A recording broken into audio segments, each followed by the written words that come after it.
right, I don't know if this is going to work or not. My Wi-Fi is pretty bad. We're out of data. I've been using up a lot of data for all the live broadcasts. But we're out on the Indian River Drive, and I thought you guys might enjoy a nice little morning drive with me as I head out to pick up my kid. It's a beautiful drive. Wish I could run some music, but then YouTube will do all these copyrights and could end up removing the videos due to copyrights, depending on the songs and stuff. But this is Indian River Drive between Titusville and Melbourne. I think that's what I'll probably exit around Melbourne. But this is what it looks like here in Florida right now today on this is Saturday, August 20 something. It's pretty bad when you it's pretty bad, you know, when you don't even care what day it is. Good morning, everybody. I can't really read your text because I'm kind of having to pay attention to the road here. It is a very small road. People come out and ride their bikes out here in the morning. You see the people riding their bikes. Some people actually jog out here. Some of these houses may even have the astronauts living here. The location where I live, it used to be called the Space Coast. Now, I guess officially people still call it the Space Coast, so people have lived here like forever. It's called the Space Coast because this is where all the, most of the rocket launches and stuff from America occur. You know, pretty much from Kennedy Space Center. So this area at one time was kind of pretty empty, you know, and that's kind of the reason they chose it. Florida used to be like nothing but pretty much swamps. So they chose this location because it didn't have people, and also the location they thought would be safe. You know, if the rockets blew up and stuff, they would blow it up over water, and there wouldn't be people around. But what they found once they came here and built all this stuff was that this is the lightning capital of the world. So you're building these massively tall structures that are like skyscrapers, metal skyscrapers, okay? And you're building them in an area that has like some of the most incidents of lightning strikes. So it's kind of interesting, but by then it was a little too late, you know? They built it because they thought the weather would be good, you know, for launching and stuff, and for safety because people weren't here. And after they got it all set up, lightning started hitting. They got to see hurricanes come through here.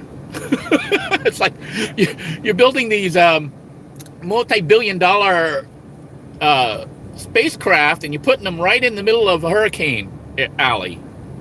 So, you know, speaking of hurricane, I am thinking of all the people in Laura's path that Laura was decimated the areas that it hit. You guys are on my thoughts and prayers. I pray that the government responds appropriately and gets the aid out there to the people who need it. It's just sad. I don't know if you guys saw the devastation that Laura left. I'm grateful it didn't hit Florida, but I feel sad for all the people affected. So, you know, but this Florida is like pretty accustomed to hurricanes. Typically the people here, you know, the locals, we usually don't freak out till it's at least category 3. Because category 1, category 2, they've gone through this area, you know, numerous times. And they will cause some damage, like downed trees, signs. Typically mobile homes and RVs are destroyed. You know, the RVs and mobile homes, they're only designed, they can't really take much more than 70 miles per hour, you know, wind. So when hitting it at 70 miles per hour, it might be able to withstand it if it was just hitting it temporarily and going one way. But the way hurricanes work, hurricanes spin in like a spiral pattern. So the wind direction changes from the hurricane itself, depending on which end of the hurricane you get hit. If you look at it, you know, it spins like a spiral. So if you're on the upper side, it's going like southeast. If you're on the lower side, it's actually going northwest. So it's like spinning like a small tornado. You know, the cyclists here.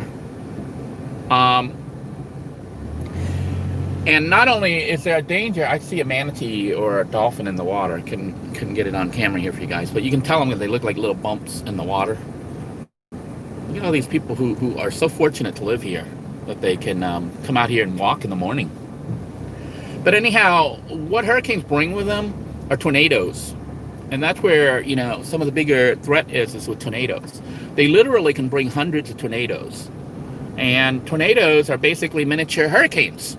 You know, they're just smaller. So they spin faster and they have a smaller radius. So that means your house could be getting hit with winds going in one direction and then a second later going in the other direction, ripping it apart. So, you know, those are the dangers that those storms bring. And that's just nature. You know, it's just amazing when you look at the power of nature. But this area was spared. We've been getting a lot of storms, but nothing so bad that it was tearing things up or anything like that. As far as the RV, I am still at the RV park. If the hurricanes and stuff get bad, they do an evacuation. Then at that point, I have kind of an issue, you know, a safety issue. You can see I'm going really slow. I think the speed limit's like 35 or something like that. 25, 35. Yeah, see, 25. That guy's going fast. I'm actually doing 30. So he's speeding. But the speed limit is 25 here because it's a scenic ride. This ride is, I think, a designated scenic route in the United States. So to the left of us is the Indian River. And Merritt Island is actually, I don't know if you can see the bridge over there.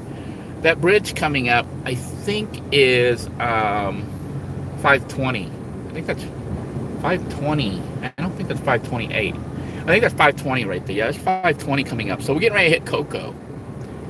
So on the other side of the bridge over there to the left, I know you can see a little bit of strip that looks like strip of land, but that's not land. That's what we call the causeway. In Florida, we call those bridges that connect the mainland to the islands, and those islands are called barrier islands. Those bridges are huge. They're called causeways, and they're designed so that sailboats and stuff can go underneath them. Because before that, they had drawbridges everywhere in Florida, in this area, and you had to have the drawbridges go, you know, get raised or lowered when a sailboat came by. So this is just a beautiful scenic ride. I'm just trying to chill, you know. Been kind of stressful on this end. There's a lot going on. So I'm trying to do all the stuff that I need to do to put into action several things that will be happening here, probably within the next 6 months, depending. You know, the whole thing about COVID-19 is it makes it so hard to really do any planning, long-term planning, because you really don't know what's going to happen next. And right now, you know, there's a lot of things going on, not just with the United States, but with the whole world. COVID-19, coronavirus, is mostly under control in Asia and pretty much falling under control in Europe. Those countries were some of the first ones to respond, you know, with social distancing, masking, and everything else. Although parts of Europe, I think still have issues. But Asia was where it started. And most Asian countries, if you look at the charts and stuff, on infection rates and current infections and stuff like that, most of the Asian countries, it's pretty much over. You know, they're down to like less than one new infection a day. Some of them are at 0. Like they might have 5 in a whole month, okay, or less.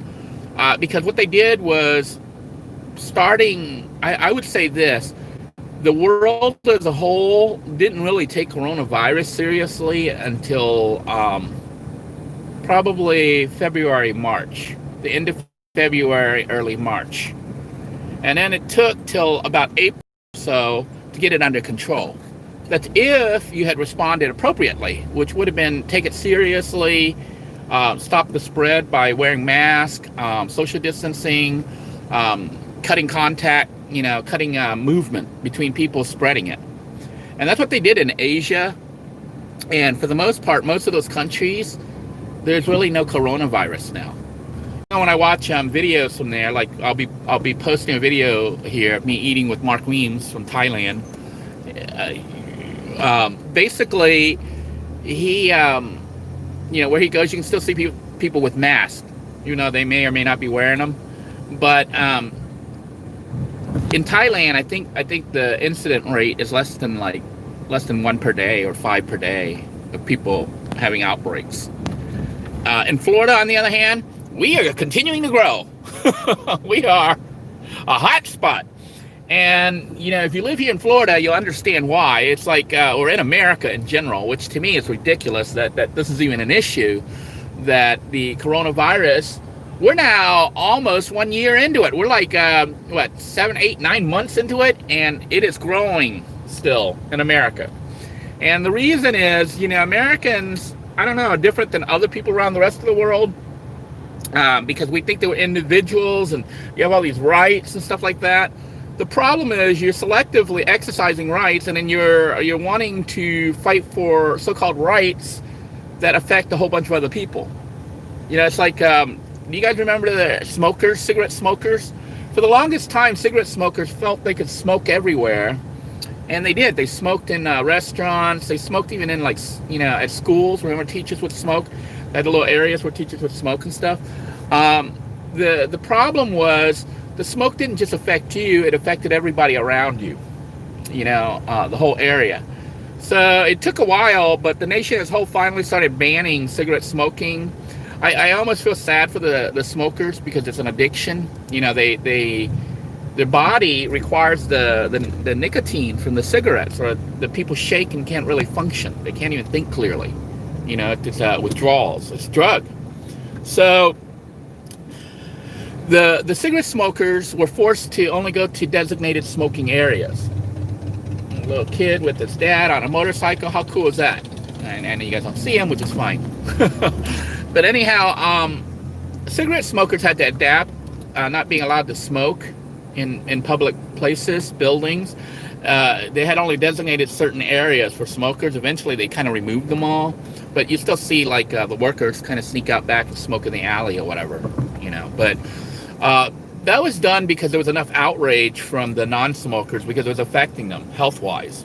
Getting them to the point where some people have, asthma and other issues. Like, well, I don't have asthma. Screw you. I'm going to smoke in your face. Well, it turns out now that's kind of illegal. Okay, laws had to be passed and rules and stuff had to be made. Same is happening right now with coronavirus. The concern I have is this: people think this is a one-time event. They're thinking that this is something that's going to come and go away, magically just disappear. I don't know if you know, we've had viruses forever. This is just the first major outbreak that actually affected the United States the way it did and the rest of the world the way it did, because it wasn't contained. A lot of countries took it as a joke. The bird flu virus and all those other things that occurred, the swine, pig, whatever, things that occurred. I'm trying to figure out if I missed I'm going to go on the river. I missed the turn for the river. So we were going through downtown Cocoa Village. This is Cocoa Village. Anyhow, hey, Delanoy, looks almost like Denoy. I missed the river. So we're gonna go to the river. We're lost in Cocoa Village. We're going to attempt to cut over to the river. Because I told you guys this was a scenic ride. not a ride through downtown, which we did. We went through downtown Cocoa Village. And here we are back at the river. Do not enter. Riverside Drive. This is what we wanted. Okay. Back to scenic view. But anyhow, with the whole coronavirus thing, people are going to have to band together and all behave as a unit. Everybody's going to have to, everybody. Right now, you got some people taking it seriously, but also you have one or two that aren't taking it seriously. It's enough to keep it spreading. People will come into contact with people. You can see the virus started, supposedly, in China. Look where it is now. It's worldwide. If that's not an eye-opening situation to show you how people are interconnected, we're talking, you are connected to the Italians that all died off, and the British, and the Soviets, the Russians. Everybody is interconnected. And the whole world is affected by this situation. So it's not only just the United States having to work together, because you got people just not working together, even at the city level. You got government fighting each other. And then you got the state level, and then you got governors that some are declaring emergency, that this is serious, and some are like, this is still a hoax, even though people around them are dropping left and right. This is how people die. This is how the human race gets wiped out. You're like, well, coronavirus isn't going to wipe out the world. It could, and if not coronavirus, another one coming up. The reason coronavirus spread here in the United States and parts of the world is these places didn't take it seriously enough. They didn't take the precautions that, just common sense. It's like, if you don't want to, remember cooties? When you were a little kid, if you're American, then you know what cooties are, okay? But if you didn't want cooties, and you knew that somebody had cooties, you stayed away from them. You protected yourself from them. And if you were given a cootie suit or a cootie mask, then you would put that on to protect yourself from cooties. Yet, when you have real life cooties, and they don't call it cooties, they call it coronavirus, you claim it the hoax. But the issue would be, if you really wanted to protect yourself, you isolate yourself. You isolate those people, you isolate yourself. And the thing is, the virus has a very fast response time, life cycle. Typically, it'll manifest itself and go through its course in 2 weeks. That's like 10, 14 days. So from the time you get infected to the time that you either survive it or die, it could be as low as 10 days, 14 days. Sometimes a little bit more, depending. Everyone's different. But that means if the whole world as a whole, all stopped movement, like stopped people traveling and wore masks and just stayed put, within 2 or 3 weeks, the virus ends. 2 or 3 weeks, you could have the whole coronavirus thing under control. And the reason that's important is because viruses are continual. They're going to keep coming. And there's going to be more and different ones. And this is, people want things to go back to normal. This is normal now. This is how things will be. And if the response that people make is the same as now, the human race is doomed. We're not even protecting each other. The only people who will be protected are those who are isolated from everybody else, that have no contact with outsiders. So some of those native Indian, villages and stuff like that, remember the natives out in the middle of the Amazon or in Africa or whatever, that don't really get contact with Westerners, those may be the people who survive because they are isolated from everybody else. And you can't get cooties if you don't get next to somebody who has cooties or breathe their air or have them cough on you or whatever. So, we know that these cooties apparently even travel in water. So you can see all the water along here. This looks like a lot of water. It's river water. But they've been dumping sewer water, sewage from the houses and stuff into the river. So I'm pretty sure this river is probably full of coronavirus, COVID-19. All the water sources and stuff that you have, they go into the ground. Remember, coronavirus, let's say you cough it up, it hits the ground, then it'll go into the sewer. Now, how long it survives? They say it doesn't survive very long outside of a human or an animal host, but it survives for a while. And they tested sewer water, at the sewer treatment plant, and it shows that it has coronavirus in it. So if they don't process it and destroy the coronavirus at that level, it goes into the water and, it just continues to spread. Anyhow, as far as me and my situation, I continue to push to get more YouTube videos up and more videos published, as well as bringing back the old ones. I'm going to start organizing the channel a little bit to make things easier to find. And I do probably need to start filming the series on emergency, even though it's been done before. I've done it like 3 or 4 times already. What to do, because the people who are hit by the hurricanes, Hurricane Laura and stuff, they probably could benefit from knowing how to make electricity, how to make 120 volts, how to charge up your cell phone, how to do all this stuff when the electric company is no longer providing electricity because they're down. Now, of course, if the electric company's down, there's a high probability the cell towers are down too. So your communications are already cut off, But at least if you know how to make electricity using your car, because your car is probably one of the best equipped survival things you can have with you, okay? As long as you have gasoline and the roads are clear, so you can drive. So the first thing is, your vehicle, whether, I would say a car is the most ideal because it provides housing, A van or a truck or an SUV is even better because you got more room.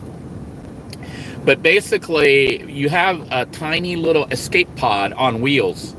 And not only is it a tiny little escape pod, it's got some built-in features that make it good for survival. One is, it provides shelter, not like a tent. You say, well, you can survive in a tent. Yeah, but a car's a bit stronger. It's got metal and stuff surrounding you, and you can even look outside without having to expose yourself by looking through the window. So a vehicle being prepared is kind of important. I keep stressing that, and I know some people just blow it off. And I stress it especially for places like Puerto Rico, Florida, and other places that have natural disasters all the time. But even like Oklahoma, Texas and stuff, they get tornadoes. I used to live in Oklahoma, Tornado Alley. So it's always important to think ahead and try to prepare stuff. That doesn't mean like get paranoid about everything, but knowing that your vehicle might be a survival pod makes you look at it a little bit differently. So you tend to pack stuff that I think are kind of important, like it may be good to put a first aid kit inside your vehicle. Get a little first aid bag. If you don't even have a first aid kit, get one of those like 1 gallon or whatever, or 1 quart size Ziploc bag, and zip up your supplies, bandages, hydrocortisone, hydrogen peroxide, alcohol, rubbing alcohol, isopropyl alcohol, cotton swabs, band-aids, things that can disinfect, things that can be used for quick medical treatment, and maybe a band-aid roll, if you have that. So pray that you never have to use it, but it might not be a bad idea to have that in your vehicle, ready to go. The other thing that you can prepare that I think becomes important is for like evacuation, because we've all become dependent upon electronic devices like cell phones.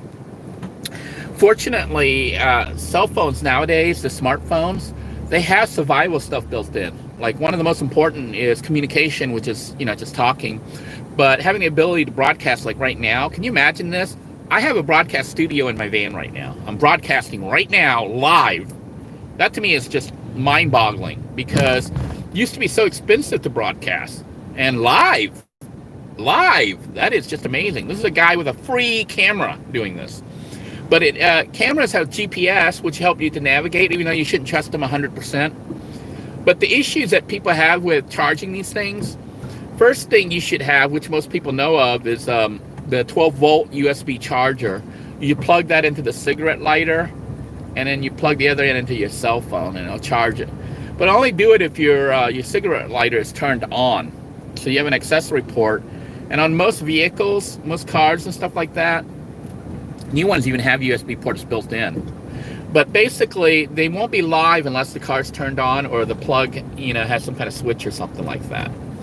And if you're using a car battery, which is a 12-volt battery, American cars are 12 volts, I don't know how they are overseas, but if you use that to charge up your cell phone, through a 12-volt adapter to charge, you're not going to wear that out even if you did it all night, okay? That battery bank is huge. It's got roughly 100 amp hours with 50 hours available of use. That means even if you were draining 1 amp per hour, you could run it for 50 hours. That's 2.5 days without having to recharge it. And because it's a car battery, it recharges all the time when you drive, whenever you're driving. As long as you have access to gasoline, you're okay.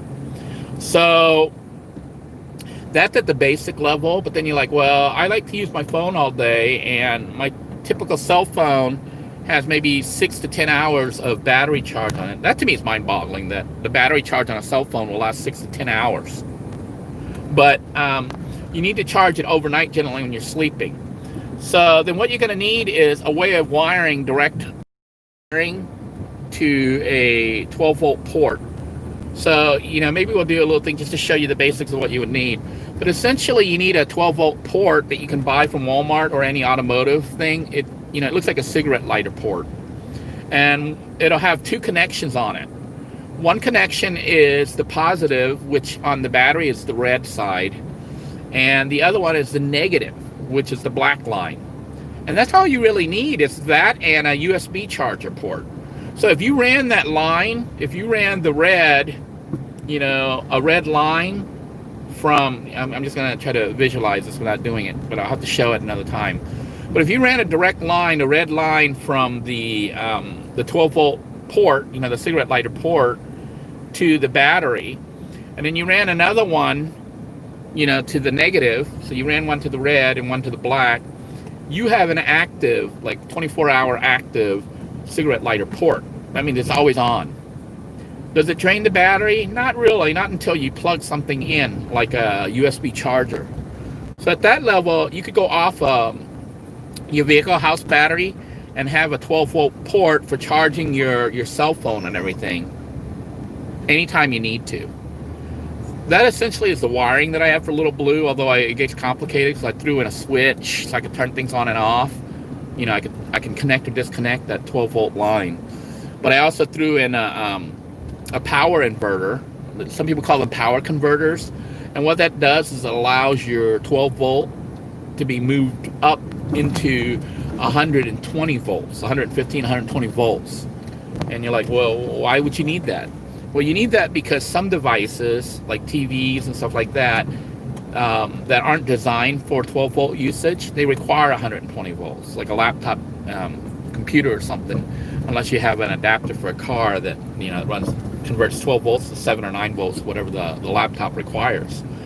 Ideally, you shouldn't have to go through the inverter, but the inverter or power converter is a really nice thing to have, because it allows your 12-volt device, like your car battery, to power a TV set, a microwave, although we'll talk about microwaves and stuff later, but really you don't want a microwave off your car battery.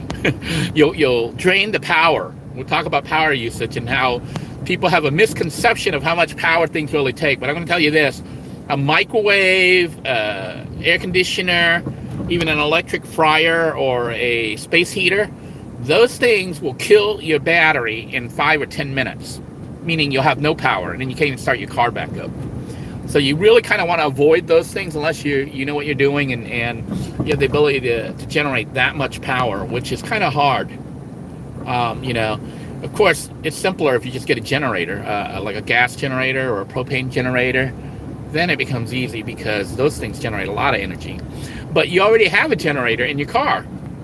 And, that's why cars are kind of important, having a vehicle.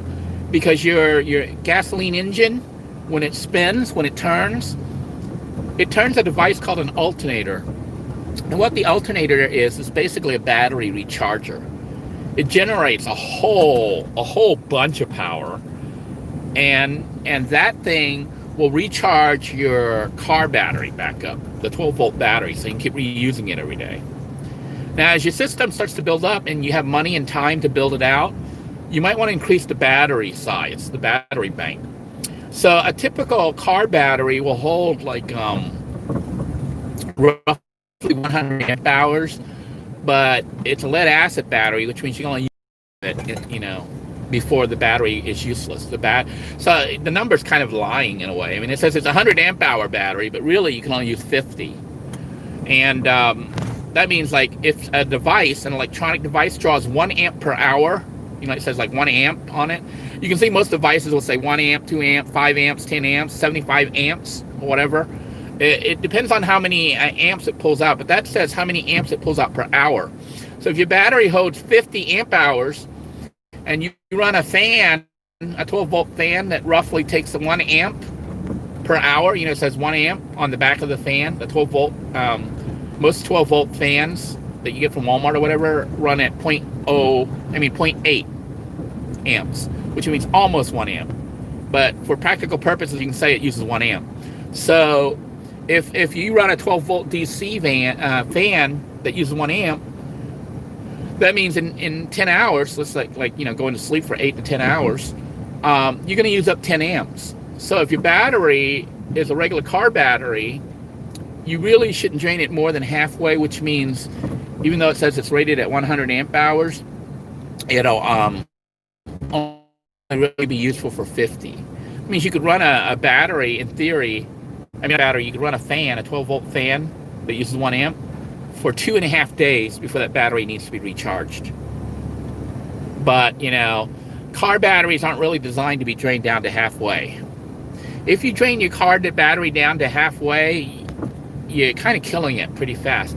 It's designed to only generate like really strong power to start the engine up, and just have enough power to run your radio, your lights, and other devices that you have in your vehicle. So it's not designed for long-term use like full drainage, and that's when they come up with like different types of batteries. Like the next cheapest level is called a deep cycle. If you ever wondered the differences between the different batteries, deep cycle battery is also like a lead acid battery, similar to a car battery, but it's designed specifically to drain down to halfway. So what happens is, if you get a lead acid battery that's the same size as a car battery, they will both have 100 amp hours, and they can both drain down to 50.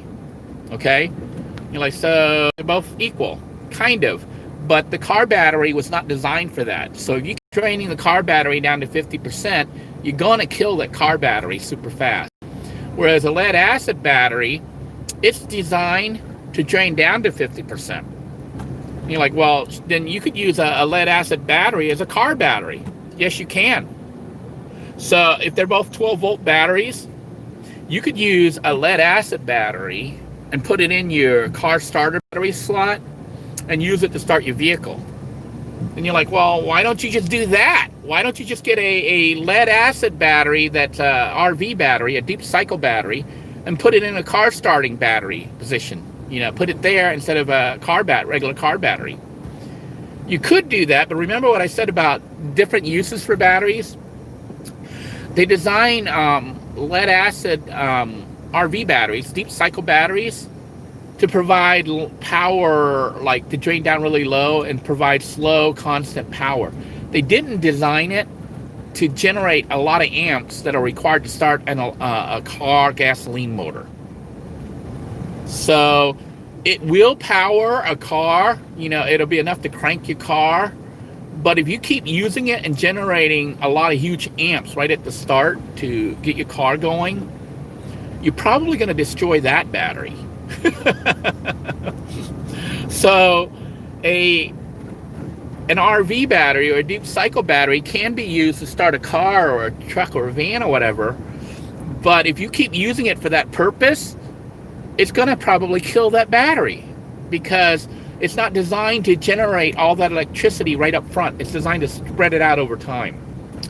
And they have more expensive batteries that I won't really get into it, like AGM batteries and other stuff. If you really want to learn this stuff, you can Google it, or you can search YouTube. There are people who are experts on this. What I'm telling you right now is just stuff I've learned, you know, in the probably 6 to 8 years since I've started having to wire Little Blue and hook up to solar, all the way to where we're making solar power and running air conditioning and stuff off solar. Okay, so this is all like self-taught, kind of learned along the way.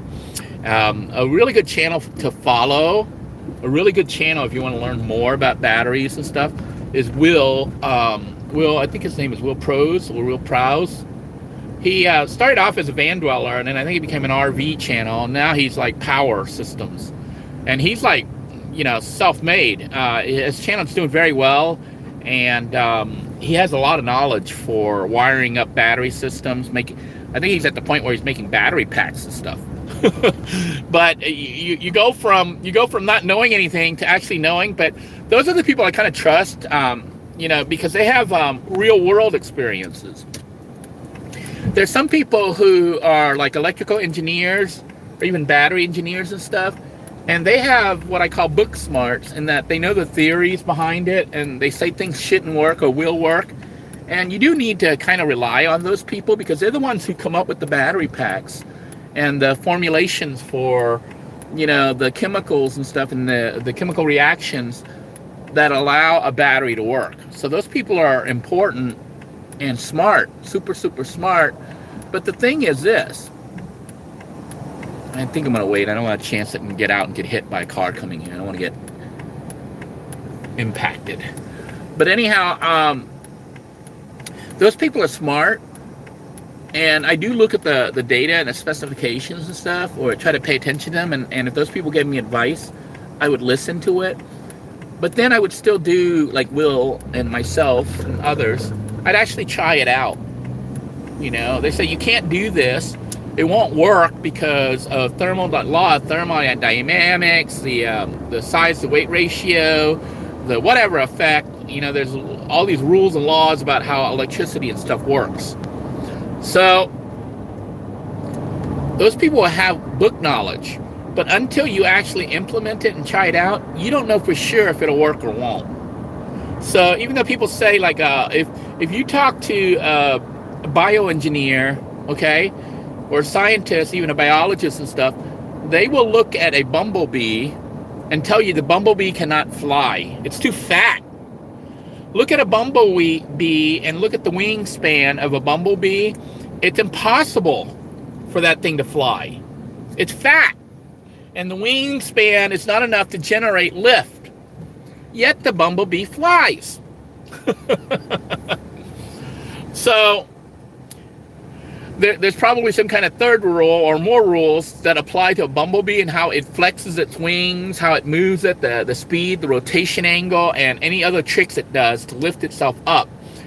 But see, it is possible for a bumblebee to fly, even though in theory, and that's where we talk about theory versus reality, it works. So on this channel, some people have seen me do some stuff that seems really stupid, you know, and the reason it seems really stupid is everybody says it doesn't work.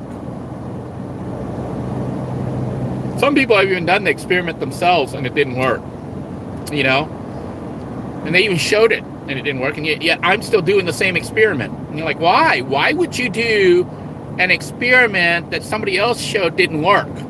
Well, I want to verify for myself that it doesn't work.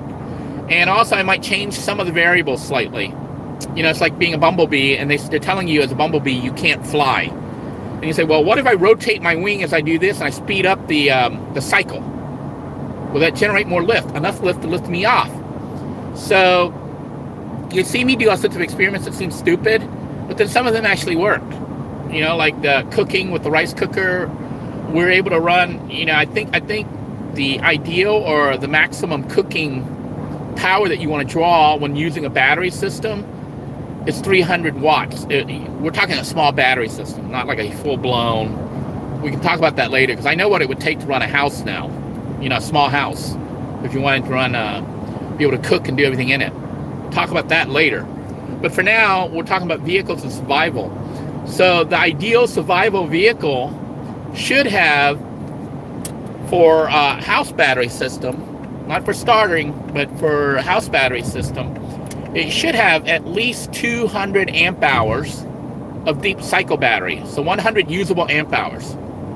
So you can get 200 amp hours by buying 2 deep cycle batteries, marine batteries or RV batteries. And they run like about $100 each. So for $200, you can get 200 amp hours. Okay? But they're kind of big and bulky and heavy. And out of the 200 amp hours, you can only use 100 amp hours. But 100 amp hours means you could run a fan, you know, a 12 volt fan, for 100 hours. That's like, what? Let's see, 4 days is 100. You could run a fan for 4 days straight before you had to recharge it. That's 24/7. I mean, not 24/7, 24/4. You run it for 24 hours times 4 days. Okay? Maybe even 5 days. So, you know, and if you just ran it during the nighttime, you can run it all week. because you're only running it like 7 to 10 hours, per night while you sleep. But you really ideally would want to have a way of charging it each day. And the cheapest way to charge, I know people jump directly to solar power and generators and all sorts of stuff like that, but we're talking survival. Okay, if you had to hook it up and use it all, remember I told you the car engine is a generator. So a vehicle engine is already a power plant, and with the alternator, you can make electricity to charge a battery bank back up. So ideally, you have your car battery, which you have a switch to separate it from your house battery system. Which, if you want to learn about this, maybe I'll try to find the links for a little blue system and how it was all built. Or maybe I'll make a brand new video. But basically, you have two separate battery systems. You have what's called a vehicle battery system, which is your car starter battery. And you want to be able to separate or isolate it from the house battery system. So the house battery system, you'll want to use deep cycle batteries, or like even if you got money, they have beyond deep cycle, they have better batteries called lithium ion batteries. And those batteries, they hold more charge. And a battery that's rated at 100 amp hours, that's lithium ion, can use up 100 amp hours. So it'll hold twice the storage capacity of a lead acid battery. The problem I have with lithium ion and the newer technologies, that lithium ion as well as other batteries, hydride, I don't know what, all these different new mixtures that they have, they cost more, not twice as much. You get twice as much storage, which is great, but the cost is 10 times more. Yeah. So for me, I would rather pay the cheaper one, the one that's 10 times less for the same amount of storage, or half the storage. So if you buy like a lithium ion battery that's like 100 amp hours, it'll cost about $1,000. But to get the same storage using lead acid battery, deep cycle battery, will cost you $200. So it's 5 times more, not 10 times more. It costs 10 times more, but you get twice the storage. So it's really only 5 times more. But still, that's 5 times more dollars, money. So I would rather get the cheaper one. But say if you're tight for space, like in a van or a car, the lithium ion battery is ideal because it's smaller. It takes half the space. So that's half the weight, half the size, easier, much easier. But at a cost of 5 times more for the same amount of storage, electrical storage. But anyhow, using an ideal system that I have in a little blue, which I consider ideal, is minimum of 200 amp hours of power with 100 usable. So you need 100 amp hours, and you need at least 300 watts of converter, for like a battery inverter or power converter inverter. You need to be able to generate at least 300 watts. I would recommend 750 or 1,000 watts. Okay, and the reason I recommend that is you won't use it all up. A rice cooker, the small Walmart rice cooker, uses 300 to 325 watts when you start it up. So you would want at least a 350 watt, probably. A 350 watt inverter if all you're going to run is one rice cooker. But if you're planning on running power tools like drills and jigsaws and stuff, I know you might not be thinking of that, but I'm like, look, if your vehicle or to build from, it'd be good to be able to run power tools from it. So in that case, I would recommend 750 to 1,000 watt or 1,200 watt inverter. And the reason for that is power saws and jigsaws and drills and stuff, they generally require roughly 600 to 1,000 watts. So if you're for sure going to be running power tools, get one that's at least 1,000 to 1,200 watts. If all you're going to do is occasionally run a drill or something, a small little power tool, then get the 750 watts. If you know for sure you're never going to run any power tools, get a 350 or 400 watt power converter. Okay, the reason is the smaller that you get, the less energy waste you have. See, it takes energy to convert energy from like 12 volts to 120 volts. So the more the conversion, the more loss you have. So if I'm only converting from 12 volts to 120 volts, and I only need to run rice cookers on it, I know I'm not going to run anything else but a rice cooker, I will probably get one for 350 or 400 watts. Because at peak usage, which is 320 watts, it should be enough to run my rice cooker, but I don't need to run anything else on it. But if I know I'm going to run the rice cooker, maybe 2 rice cookers, or maybe a drill, my 750 watt inverter has served me well. So 750 watts is minimum for wanting power tools. But if you know you're gonna run power tools quite a bit, I'd recommend 1,000 or 1,200 watts. But you know, you have a lot of power loss when you use that. And what I mean is that it takes the battery power, the 12 volts, to convert to 120 volts, but some of it goes off as heat and wasted electricity. In other words, you could lose as much as 25% of your battery bank. So if you have like a 100 amp hour battery storage, you know, like I have 2 batteries that are 200 amp hours, but only 100 usable, I could lose 25% of that. That means my 100 amp hour bank is now down to 75 amp hours. 25 amp hours just disappeared because I converted it from 12 volts to 120 volts to make it usable for me to run my rice cooker and other appliances that run off 120 volts, like a microwave or whatever, which you really don't want to run a microwave off that. Even that system is too small for a microwave. But it is strong enough to run a rice cooker. And if you have, let's say you don't have that kind of money, then a minimum you're going to want is a 100 amp hour battery, which means you have 50 amps usable, hooked up to your vehicle's alternator so it can charge while you're running it. And you can run a rice cooker on that, which we did successfully with Little Blue. But it's not ideal because we saw that sometimes the battery actually ran low. And the battery ran low because, you know, I was doing it and having to go to sleep right away, so the battery didn't get fully charged, and I was running the fan, the 12 volt fans, which drained it down below the 50% mark. When it went down below 50%, the battery's dying at that point. It will no longer hold a full charge. It gets weaker and weaker. So that's why I recommend at least 200 amps if you're going with 200 amp hours if you're using a deep cycle battery. But basically, you want at least 100 usable amp hours. But with 100 usable amp hours, it becomes interesting, okay? Because at this point, if you, like me, happen to get a solar panel, which I have a solar panel installed on the van. The solar panel is 255 watts, okay? But it's actually a 24 volt system. It's a 24 volt system. Because the solar panel was designed for a house, not for a car. It turns out that most vehicles, most car solar panels, I think, are designed to produce 12 volt systems. So they'll produce about 17 volts, enough to charge a 12 volt system. My solar panel, it's designed for a 24 volt system, so it produces about 27 to 32 volts.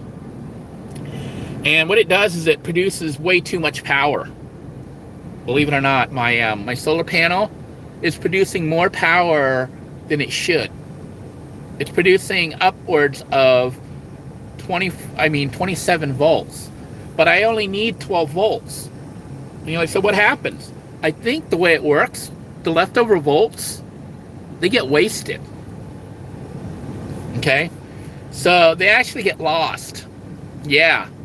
So even though I have a 255 volt solar panel, it's really more like 125 because half of it is wasted automatically. I could take advantage of it by rewiring my house battery system because remember I have 2 batteries, they're 12 volts, but I could wire them in in series. I think if I wire them in series, it becomes a 24-volt battery bank. Then that means my solar panel can charge it at 24 volts, which means I use all of the solar panel. Okay? But the problem with that is, then I would need to run my appliances, like my 12-volt fan. Remember, my fan is designed for a regular car, which is 12 volts, not 24 volts. I would need a down converter to convert 24 volts down to 12 volts. See, it becomes complicated. So, and then not only that, the inverter to convert it to 120 volts, I would need an inverter that requires an input of 24 volts versus 12 volts. Most inverters in America are designed to convert from 12 volts to 24 volts. 12 volts to 120 volts. But if you are in a house or whatever, they have inverters that convert from 24 volts to 120. Okay? The issue is, for me being in a car, I want to keep the voltage at 12 volts because that's the system. That's the car system. So I'm giving up on efficiency with my my current solar panel setup. And you're like, well, that sucks, Denoy. Not really, because if you've been following me for any length of time, then you know that my whole philosophy has been good enough. Okay, even though the power that I'm generating, I'm losing half of it already. I'm literally throwing away half of my electrical energy. I'm not using it. So the thing though is, it just needs to be good enough to charge my battery bank every day, on usage. So before, those of you who followed my channel, you know that whenever I wanted to cook, whenever I wanted to make some food, I had to run the car engine and turn on the switch so that my house battery was connected to my vehicle battery. That was so that the alternator, which generates probably about 55 to 75 amps, okay, would send some of that electrical power to charge my house battery while I was pulling power from the house battery to cook food. So it would charge it up while I was driving. So I was cooking. You saw those cooking while driving videos. It's because I was making electricity using the alternator, sending it temporarily to the battery bank. Battery bank was converting it to 120 volts. 120 volts was running my rice cooker, cooking my food. So you had to start the engine up and drive. Something interesting happens when you put at least 125 volts, 125 watt power, solar panel at 12 volts. It's enough to charge up, or mostly charge up, the battery bank. The 200 watts that you have, 200 amp hours of batteries with 100 usable. Okay? It won't charge it fast enough if you kept the cooker running forever. But it charges, I'm just going to guess, 70% of the energy required. So what happened was, and this was tested, field tested, you guys saw me out in the river. I was out at the St. John's River testing that. But at that day, it's sunny. So the sun power was hitting my solar panel, converting it from sun energy to roughly 24 to 27 volts, sending 12 volts, or really 14 volts, to charge up my system. So I was only pulling half of the power that it needed. So I was pulling that and charging my battery as I was draining it. And it's not enough to run the rice cooker directly the way it was wired, okay? But it was enough to keep the battery bank charged enough that I could cook my rice. I could cook rice, and if I wanted to, I could have cooked the steak or whatever I ate that day. So off solar power. And now your survival vehicle has the ability to cook food. Suddenly, it's basically a miniature RV or a miniature mobile home. When you have the ability to cook food, you have the ability to generate electricity, even better than a little house. You're actually capable of being off grid. You're capable of generating all electricity. The only thing you need is food, which, if you truly were a survivalist, you want to learn how to hunt and all that, or grow food.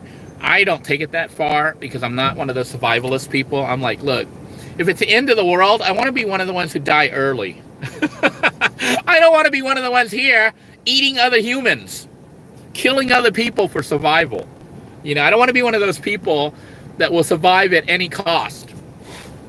I think if it gets that bad, it's time for me to go, you know, go meet my maker. So, but basically, some of the skills I do want to pick up and learn is fishing, crabbing, shrimping, you know, because those are kind of easy. And I hate the thought of killing animals, but, you know, the fact is, I'm an animal eater.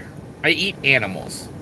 So I know a lot of people say, I want to save animals and all that, but then they go to the grocery store and they buy like rotisserie chicken or whatever. That's an animal.